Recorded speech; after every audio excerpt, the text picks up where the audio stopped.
Oklahoma Gardening is a production of the Oklahoma Cooperative Extension Service as part of the land grant mission of the Division of Agricultural Sciences and Natural Resources at Oklahoma State University, dedicated to improving the quality of life of the citizens of Oklahoma through research-based information. Underwriting assistance for our program is provided by the Oklahoma Department of Agriculture, Food, and Forestry, helping to keep Oklahoma green and growing. Today on Oklahoma Gardening, we visit the Smart Pots company in Oklahoma City that produces a fabric aeration container for about any plant growing need. We travel to Norman, Oklahoma to see how Griffis Tree Farm uses Smart Pots to grow healthy trees for their customers. And Oklahoma County Horticultural Specialist Julia Laughlin has a fun and easy planter to get kids started gardening.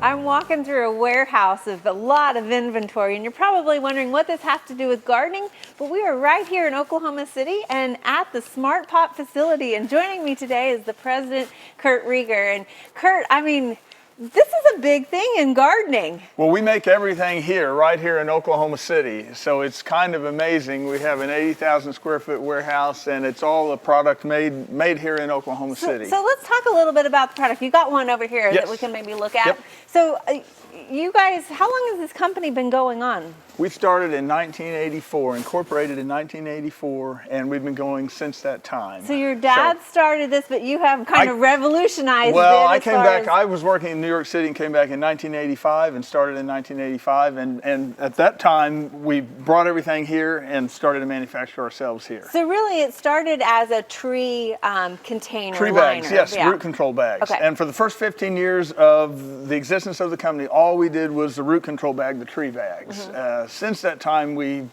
evolved to all kinds of different containers. And so you've gotten into the home gardener and that sort of stuff. Yes, I mean, absolutely. And the production gardener as well. There's a number of production people who need better containers with drainage, containers that release heat. It's just a better growing container. So let's talk about some of the different types of containers you have. You've got, for the homeowner, you've got strawberry pots. You've got long rows that you can plant. I mean, all types of containers for the homeowner, and then all types of custom containers for industrial use and greenhouse use as well. Right. So obviously we're in the spring season. You've got a lot of inventory that's ready to roll out. And a lot of inventory that's going out the door today. Well, what's exciting about this product, I think, is that it is made right here in Oklahoma City. Yes. So let's talk a little bit about the material that you're using and where that's coming from and stuff like that. We get all of our material actually from in the USA. Most of our fabrics are made in Georgia or North Carolina. They're made to our specs. We're very particular about the specs. In fabrics, you can get a lot of metals. We don't want any type of thing like lead, copper, those types of heavy metals, bisphenol. We don't want any of that. Especially if you're growing plants, if you're growing edibles, and we focus on growing edibles, things that you're going to ingest. Right. So we want a clean fabric, and we work very, very hard to maintain a clean fabric. Okay, and that fabric's what's so important because it actually is what does the root pruning that makes your product so popular. Yes. That's very important, and the fabric does a great job of root pruning. So this is a big pot, obviously. Yeah. Mm-hmm. This is a custom pot. That's actually a tray liner. Oh, okay. All right. This is a custom pot that lines the tray. So people who are growing on a tray here, on a 4x4 tray, would put this to line. It holds in soil, holds in the median, so you don't drain out, yet it drains perfectly. Excellent. And it root prunes. You can see on here, the fabric actually catches, the hairs of this fabric will catch the fiber roots and force them to branch and prune. So you get a proliferation of root structure inside this container, inside this fabric. So when you talk about this is a custom product, yes. You can order custom products through you guys? I know you offer a lot of different colors other than black. Other than black, we try to discourage individuals from ordering custom products, but certainly, like this is a product that was made for a distributor of ours, and they had a demand for, they sold a tray, they do sell a tray, present tense, they sell a tray that they need a liner for. So they come to us and say, hey, can you guys make a liner for our tray? Sure, we'd be happy to. So for large customers, you're able to customize that. Oh, absolutely. Yeah. Well, excellent. Yeah. So again, I know it's all made right here in Oklahoma City. Can we go take a look at how it's made? Let's walk over here and I'll come on over. All right.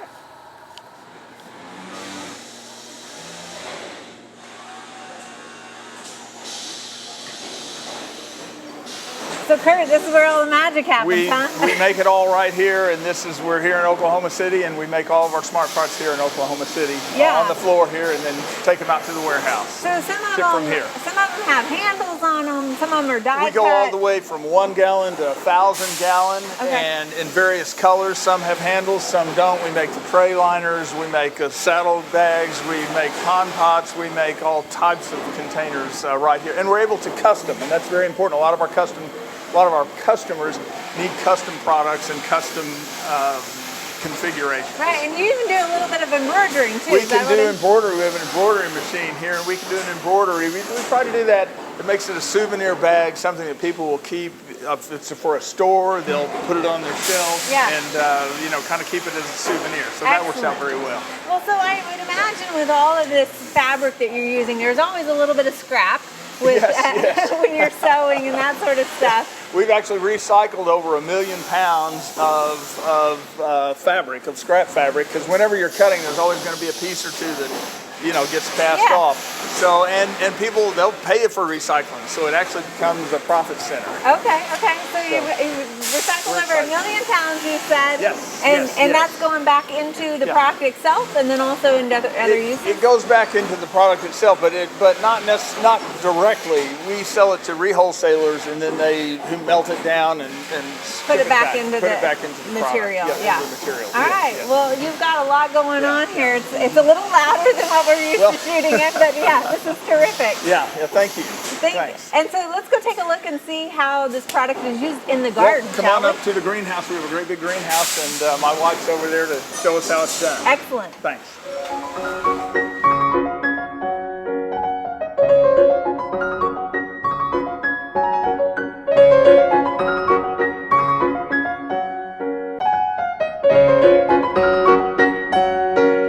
Joining us next is Christy Rieger, and Christy, you're kind of the resident gardener here, growing a lot of the display pots. And I have to say, I didn't realize there was so much versatility with what you could put in a smart pot. You can put pretty much anything in a smart pot. The great thing about them is, I love them for the herbs. Yeah, mainly. And you've got quite a collection here. This is beautiful. I like them a lot because they grow so fast, and I like to cook, so I don't have to worry that I'm going to use all my herbs at one time. And you can see, these have only been growing for a couple of weeks, and they were this big when I bought them. Oh my goodness. I don't usually start from seed, but a lot of people do. Right. And that's great for the smart pot as well. But I'm a little bit more impatient, so I like to see things quickly. But for the herbs, they do so well because of the fabric. It root prunes. Okay. So you get a very big root ball of these porous little roots. So there are many more roots taking up the nutrients instead of like when you're in plastic, you get that one or two roots circling around the pot. So this is a unique design over here, this long linear, it's basically a row of tomatoes already you have here. Yeah, this is a big bag bed, we call it, and this is nice too because you don't have to dig your yard up. If you don't have a yard and you just have a small space, you can put this out and you can put anything in it. We've chosen to do it with tomatoes. You can put beans or melons or flowers. You can do whatever you want to with it. But it's nice that after the season too, if you want, you can move it and you can reuse these things as well as the regular pots. Right. Well, I know for many years. A lot of people aren't necessarily in their permanent home, and they might not want to invest in building raised beds. Seems like it would be a great option. Yeah. You could take that raised bed with you if you ever move. You absolutely can. So you were talking a little bit about the root pruning, or the air pruning, basically. So can you show us kind of what that means and how it compares to a regular pot? Right. Well, in a regular pot, I know all your viewers have taken a plant out of a plastic container and seen that root circling. Right. Well, that one root is the only thing that's taking in nutrients. But when you are in a fabric pot and you can see all of these little roots, they're just little hairy roots. Each one of those is taking in nutrients. Okay. So you get a much better plant above ground when your root ball below, your root structure is better below ground. These plants are from, last year. That's why they're not It's a little older. luscious. These were Yeah. just left out. And one of the guys, Charles, in the greenhouse has taken all the dead stuff off, and you can see it's already coming back beautifully. And that's all due to all these little fibrous roots. Well, and it's the fibrous roots that are really taking up the nutrients in the water. A lot of times Absolutely. we look at those big roots, The big but those ones. are just the highways Yes. to the smaller roots. Absolutely. So as those roots come out and they hit this pot, they basically break up and Well, when they hit the pot, finer because roots. of the air, yes, the tip of it quits growing and it forces more to come off. Okay. And then every time that happens, another root comes out. Okay. So you end up with this very hairy little group of roots. All right. So, Christy, I know a lot of homeowners already have their clay pots. Is there a way that they can also use those smart pots with them? Absolutely, and I do that a lot. I kind of prefer them being in a really pretty decorative container, and so I plant them and then I just put them down in the container. It's real easy, and then you're able to put these out wherever you want. And the nice thing too, your sun changes, so if you only have a small area, you can move them around during the day if you want to. Or if you're having a party and you want them in a certain area, you can move them, and it might not be where they would grow, Right. but for your party, it looks pretty. Right. So, and a lot of times as gardeners, we're trying to find that perfect spot for the Yes. plant. So instead of moving the whole clay pot, we could just take the smart pot out and find that ideal Absolutely. location. Or you can change them around. If you're having a party that's a theme and you have a certain color of container, you can just move them. Well, it definitely makes it easy every time you're going to replant that container, it seems does. like. So thank you for sharing all of this great versatility with us on the smart pots. Thank you for coming out. We've enjoyed having you here.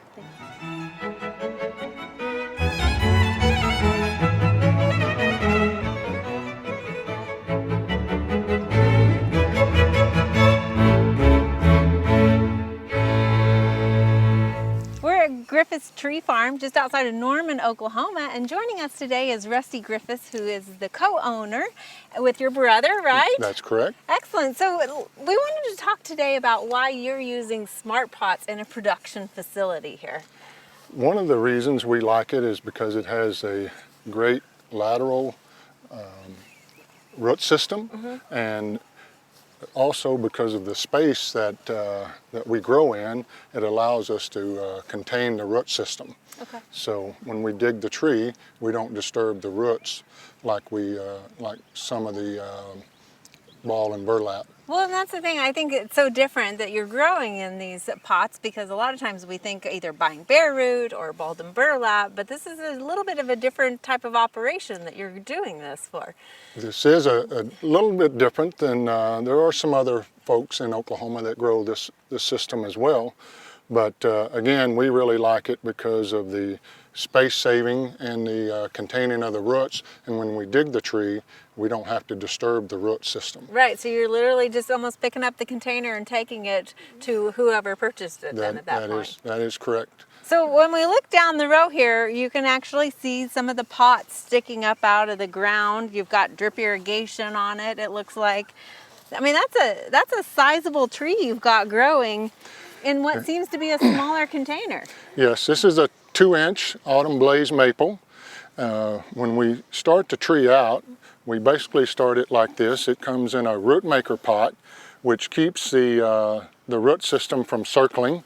So it's got the different steps on there. Right, and it allows the roots to not circle. And then when we plant those in our grow bag, the grow bag does the same thing. It allows the roots to come out sideways, but not deep. And so when we transplant this tree to the homeowner, then it allows the taproot to grow, and the tree will grow and prosper from there. And I think that's a critical thing, because a lot of times, as homeowners, we know to tease those roots that might be circling, because if you don't, regardless of what you planted in, if you had bought a liner or a smaller tree that was already circling, when you put it in here, it's going to keep doing the same thing, right? That is correct. It'll continue to circle. So that's one of the things that we do is we start off with a great tree, and then we get a great product. So tell me about the difference in harvesting or digging one of these trees compared to what you would have to do if you were doing balled and burlap. Well, the biggest difference between us and the ball and burlap is this tree is actually grown into the bag. So when we dig that tree up, then we can remove that bag and we don't disturb the main root system. The ball and burlap is a great system, but a little bit different. Yeah, it's been used for hundreds of years. The thing is, with the ball and burlap, you can grow a lot bigger tree, but then you have to come and cut all the root system through the spade, and then you have to pull it up out of the ground, and then you wrap it in burlap and then wire. Okay. And that helps contain the root system, where this one is already contained. And I feel like a balled and burlap tree of this size, the root ball or what you would have to manage would be a little bit bigger. Is that correct? Something like this for a ball and burlap would weigh probably 400 to 450 pounds. And this particular one would probably weigh 125 pounds. Okay. So it makes it very manageable for the homeowner, and it also makes it very manageable for us to be able to dig the tree up and take it into their backyard or their front yard. So we don't have to have any special equipment. Plus they don't have to, if they elect to plant it themselves, then they don't have to have any special equipment. Right, and that gives you that sort of instant gratification, but I know usually the root ball is the biggest concern about how much it weighs and how big it is. Exactly, and most of our clientele, 99.9% of it, is homeowners. So that's who we cater to, is to the homeowner. So it's a perfect system for us, and it's a perfect system, and our success rate has just been unbelievable with this system. So Rusty, what I love about your tree farm is homeowners can come and kind of pick their own tree that they want. How do they go about doing that? Well, they can come out at any time. If they would give us a call and make an appointment, that's even better. That way we can give them one-on-one attention. And we have golf carts that we can take them around. We have 20 acres here that we grow on, and we can give them that one-on-one attention and try to educate them on how big the tree is going to be and what the demands the tree may make as far as watering needs in this Oklahoma environment. Perfect. You got a lot of trees to see out here. We do. People can come and see us anytime. Excellent, excellent. So when we dig something up like this, you're going to see more fuzzy, smaller feeder roots, right? That is cut correct. Larger roots. That is correct. You won't see the big, like on a ball and burlap tree. If you actually took all that dirt away, you're going to see the cuts on the root system, where you're not going to see that here. Okay. Again, they're both good systems. It's just a different technique. Right, right. Well, thank you for sharing this with us, Rusty. Well, thank you.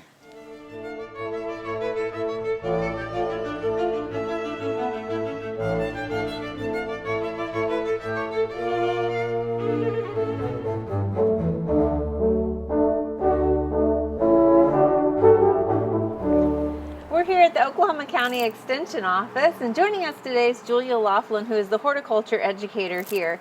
And we are in your new display garden, which is beautiful. You've still got a little planting to do, I understand. It's an Oklahoma proven display garden. So it's all the years, 20 years of winters of the annuals, the perennials, the trees, and the shrubs. So people can come see them growing here. Yeah, it's going to be a fantastic display. Yeah, we hope to have it done by the end of the year. Excellent, yeah, excellent. Yeah, so today we're also going to do a little project. You've got a fun kids activity for us. Yes, this is a project that we're going to use this summer in a kids camp. It's called Plant It Earth.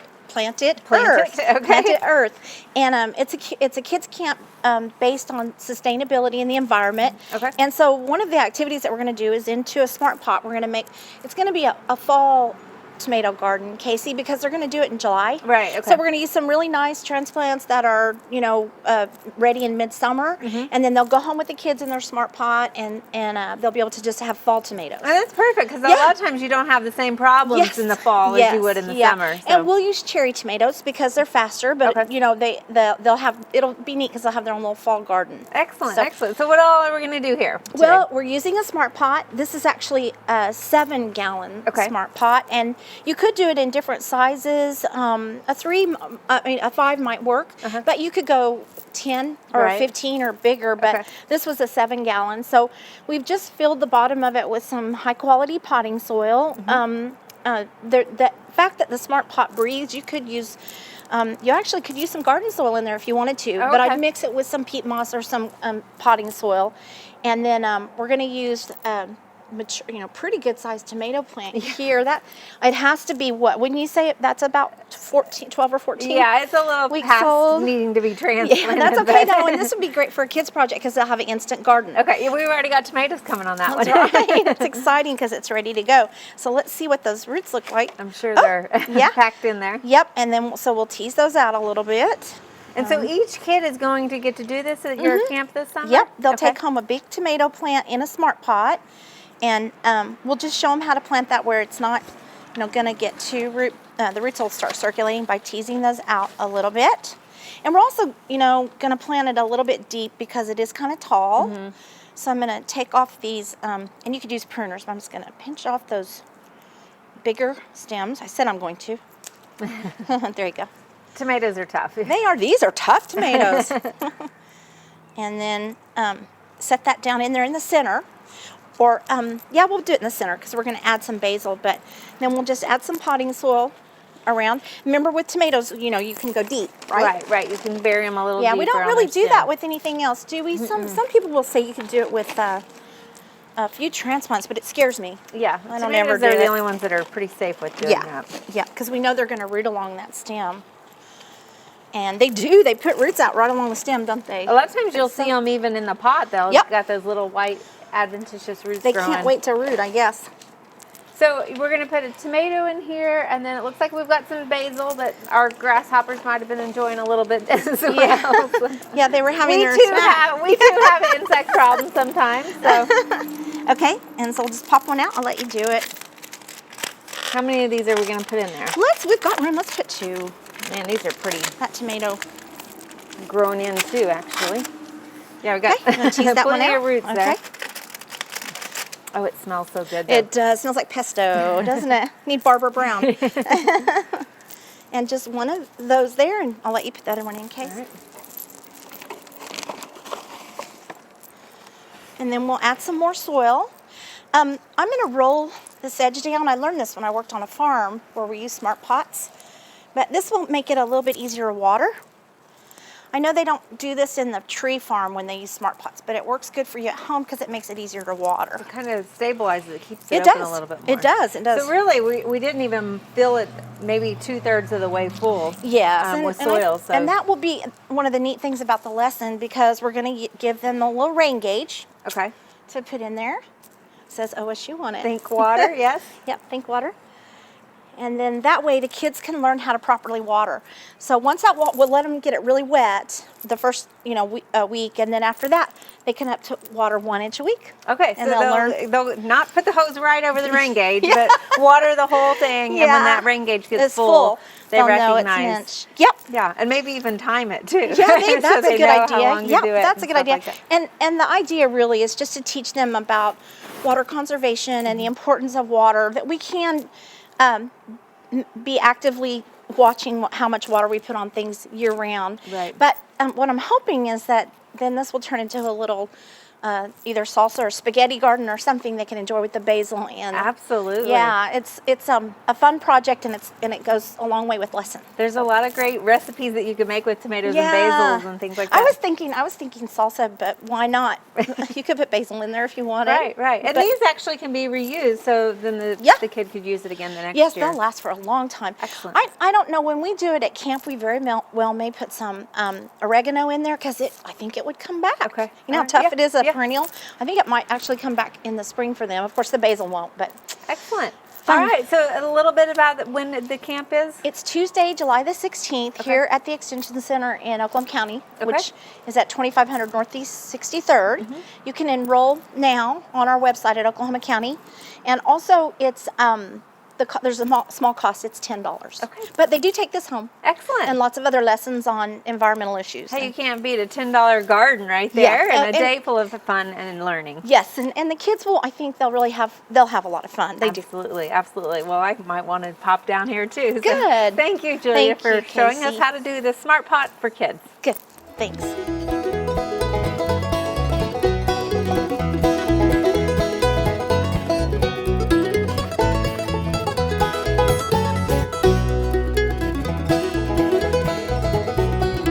There are lots of great horticultural events this time of year.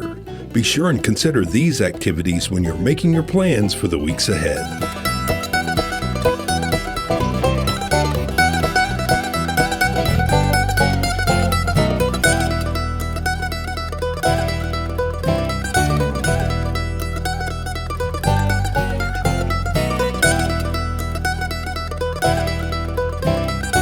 Next week, Casey looks at the sweet science of compost.